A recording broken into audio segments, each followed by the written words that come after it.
લાખ જેવું વર્ષ હું મેળવણ કરું છું અને એમાં લખપતિ દીદી પણ બનેલી છું. એ બદલ હું ગુજરાત સરકારનો ખૂબ ખૂબ આભાર માનું છું, જે એમને મહિલાઓને આર્થિક સહાય માટે આટલી બધી સરસ મજાની આયોજન કર્યું છે, જે તેમને કલાત્મક રીતે બનાવી છે, નેચરલ છે એકદમ. તો અહીંયાની મુલાકાત લો, આપણે નેચરલી વસ્તુ ખરીદીએ અને એ વસ્તુ ખાઈએ, જેથી આપણા સ્વાસ્થ્યને કોઈ તકલીફ ના થાય. મારું નામ પરમાનંદ ભાયાભાઈ સોની, પંચમહાલ જિલ્લાના હાલોલ તાલુકાના પાનેલાવથી જયનારાયણ મિશન મંગલમ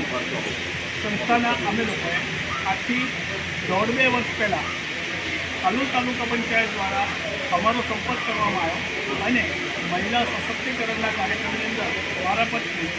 કીર્તિ સોનીને લઈને અમે લોકોએ આ સંસ્થા સાથેથી કામ શરૂ કર્યું. ગૃહ ઉદ્યોગ દ્વારા ખાદ્ય પદાર્થો ચોખ્ખી અને શુદ્ધ સાત્વિક વસ્તુઓ બનાવી અને અમે લોકોએ ઘરે મઠિયા છે, ખાખરા છે, પાપડ છે, વણેલા ગાંઠિયા છે, ચોરાફળી, કચોરી, ખાખરા, ફૂલવડી